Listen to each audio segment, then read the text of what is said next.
Lamborghini. दोस्तों, sports car Lamborghini शायद हर युवा का सपना है। हर कोई इतना कमाने का सपना देखता है कि एक दिन वो अपने गैराज में इस गाड़ी को देख सके, जिस गाड़ी के आज लाखों करोड़ यंगस्टर दीवाने हैं। फ्रेंड्स, आपने कभी उसकी सफलता की कहानी जानने की कोशिश की है?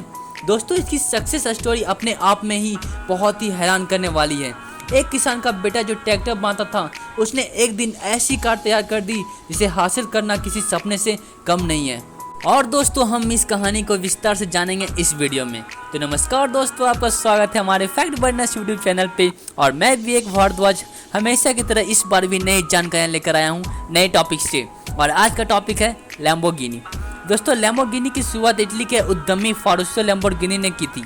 फारुस्सो के माता पिता दोनों ही खेती से जुड़े थे और अंगूर की खेती करते थे, लेकिन फारुस्सो की रुचि कभी खेती में नहीं रही। वो हमेशा खेती के काम आने वाले उपकरणों को बनाने का शौक रखते थे।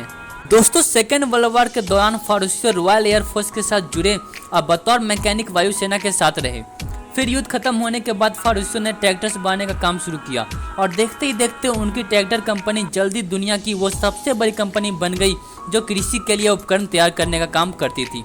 और दोस्तों, कुछ समय के बाद फारुस्सो खुद भी काफ़ी आलीशान गाड़ियों के मालिक बन गए थे। उनके बेरे में मसराती, मर्सिडीज बेंज और अल्फा रोमियो जैसी गाड़ियां थी। फिर इसके बाद उन्होंने एक फेरारी खरीदने का फैसला किया, लेकिन दोस्तों यही फैसला उनकी ज़िंदगी का टर्निंग पॉइंट साबित हुआ और उनके इसी फैसले ने लैम्बोर्गिनी के लिए सफलता की शुरुआत की। फारुस्सो हमेशा से महंगी रेसिंग कार खरीदना चाहते थे, इसीलिए उन्होंने फेरारी खरीदी। दोस्तों, एक दिन फारुस्सो अपनी फेरारी पर सैर के लिए निकले, लेकिन गाड़ी के क्लच में कुछ दिक्कतें आ गई थी और क्लच ठीक से काम नहीं कर रहा था। अब फारुस्सो, जो कि पहले ही मैकेनिक थे, उन्होंने इस खराबी के बारे में फेरारी के मालिक एंजो फेरारी को बताया, लेकिन वह गाड़ी को ठीक करने के बजाय इसके मालिक से बात करना चाहते थे। और जब फारुस्सो ने इस बारे में एंजो को बताया तो वह उन पर ही भड़क गए। एंजो फेरारी ने फारुस्सो को जवाब दिया कि गलती क्लच की नहीं बल्कि इस कार को ड्राइव करने वाले की है। उन्होंने बेइज्जती करने वाले अंदाज में फारुस्सो से कहा कि फेरारी चलाने की जगह उन्हें ट्रैक्टर की सवारी करनी चाहिए, और यही बात फारुस्सो को चुभ गई।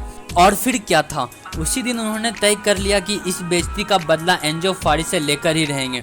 तब से फारुस्सो के दिमाग में बस एक ही बात दौड़ने लगी, किसी भी सूरत में वर्ल्ड बेस्ट रेसिंग कार बनानी है। और फिर कुछ ही दिनों में फारुस्सो ने नई लग्जरी स्पोर्ट्स कार बनाने का काम शुरू कर दिया। और दोस्तों, फारुस्सो ने पहले ही गाड़ी के डिजाइन बनाने शुरू किए। फारुस्सो जानते थे कि उन्हें किस प्रकार की गाड़ी चाहिए, इसीलिए उन्होंने कुछ ही महीनों के अंदर अपनी रेसिंग कार तैयार कर ली। फारुस्सो ने रेसिंग कार को पहचान देने के लिए उसके सिंबल के तौर पर बैल की फोटो का प्रयोग किया। उनकी राशि वृष थी और इस राशि की निशानी एक बैल होता है, इसीलिए ही लैम्बोर्गिनी का सिंबल बैल है। दोस्तों, फारुस्सो ने अपनी पहली कार लैम्बोर्गिनी 350 जीटी को बनाने के लिए फेरारी के ही एक पुराने इंजीनियर और 2 यंग इंजीनियर को नौकरी पर रखा। और दोस्तों, 350 जीटी में उस समय का मशहूर V12 इंजन लगाया गया ताकि वो हवा से बातें कर सके। और सन 1963 में पहली लैम्बोर्गिनी सबके सामने आई। हर कोई इसके बारे में जान पाए, इसलिए प्रेजेंटेशन में इसकी हर छोटी से छोटी जानकारियाँ दी गई।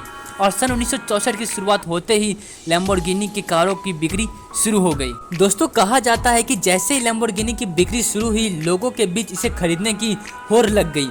आते ही इस कदर ये हिट हो गई कि ऐसी 120 कारें बनाई गई और सारे के सारे कार बिक गई। यह एक 2 सीटर लग्जरी स्पोर्ट्स कार थी। इसके मॉडल से लोग इतना खुश हुए कि लैम्बोर्गिनी ने थोड़े ही समय में इसका नया मॉडल निकाल दिया। नए मॉडल का नाम 400 जीटी था और वो भी आते ही सुपर हिट हो गया। और दोस्तों, इसके बाद लैम्बोर्गिनी ने कभी पीछे मुड़कर नहीं देखा। वो अपने मॉडल अपग्रेड्स करते गए और कारें बिकती गई, और आज लैम्बोर्गिनी की सफलता आप सभी देख ही रहे हो। तो दोस्तों, आज के वीडियो में इतना ही। मिलते हैं जल्दी अगले वीडियो में। तब तक के लिए आप हमारे चैनल को सब्सक्राइब कर दें और वीडियो को लाइक कर दें। कमेंट करके बताएं वीडियो कैसी लगी। अगर अच्छी लगी तो अपने फैमिली एंड फ्रेंड्स के साथ शेयर करें। Thank you.